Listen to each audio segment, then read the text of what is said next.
একটা মেয়ে হঠাৎ চোখ খুলেই দেখে সে ঝুলে আছে একটা পাহাড়ের ধারে। ওপরে খাড়া পাহাড়, নিচে ভয়ঙ্কর সমুদ্র। সে মাঝখানে ঝুলে আছে। মেয়েটা বাঁচাও বাঁচাও করে চিৎকার দেয়, কিন্তু কেউ নেই আশেপাশে। গাছের ডালটা ভেঙে যাওয়ার উপক্রম। ঠিক তখনই সে একটা পাথর আঁকড়ে ধরে। নিজের পেটের বাচ্চার কথা মনে করে সে মরিয়া হয়ে ওপরে উঠতে থাকে। অনেক কষ্টে একটা ছোট পাথরের চাইতে উঠে সে একটু দম নেয়। সে ভাবে, আমার স্বামী আর বান্ধবী নিশ্চয়ই আমাকে বাঁচাতে আসবে। কিন্তু সে জানেই না তার স্বামী আর সবচেয়ে কাছের বান্ধবী তাকে অচেতন করে পাহাড় থেকে ফেলে দিয়েছে, কারণ ওরা চায় তার সম্পত্তি আর কোম্পানি দখল করতে। এদিকে বৃষ্টির পানিতে জ্ঞান ফেরে মেয়েটার। ক্ষুধায় কষ্ট পেয়ে সে বৃষ্টির পানি খায়। হঠাৎ তার মাথায় আসে সে তো মাঝখানে হাঁটছিল, তাহলে সে নিচে পড়লো কিভাবে? তখনই সে বুঝতে পারে তার সবচেয়ে বিশ্বাসের মানুষ দুজনই তাকে মারতে চেয়েছে। কিন্তু এখন কাঁদার সময় নেই, কারণ তার একটা ছোট বোন আছে। সে ভাবে, আমার সাথে যা করেছে ওরা আমার বোনকেও ছাড়বে না। এদিকে স্বামী আর বান্ধবী বোর্ড মিটিং এ গিয়ে নাটক শুরু করে। মিথ্যা কান্না করে বলে, চেয়ারম্যান মারা গেছে। বান্ধবী বলে, তুমি এখন শক্ত হও, কোম্পানি সামলাও। ঠিক তখনই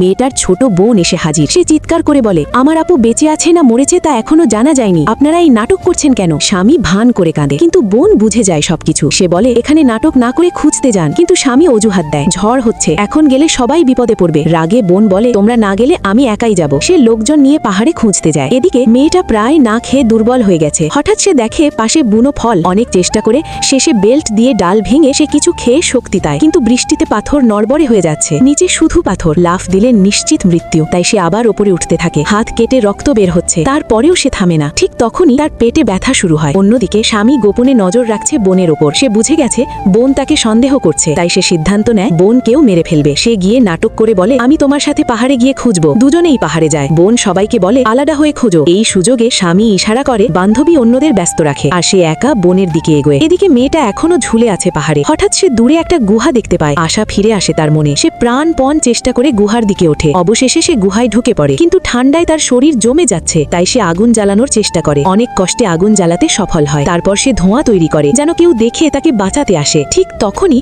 তার বোন দূর থেকে ধোঁয়া দেখতে পায়, কিন্তু এই সময় পেছন থেকে স্বামী একটা বড় পাথর তুলে নেয়। এরপর কি হবে? বোন কি বাঁচবে? মেয়েটা কি ফিরে আসতে পারবে? পার্ট 2 এর জন্য সাবস্ক্রাইব করো।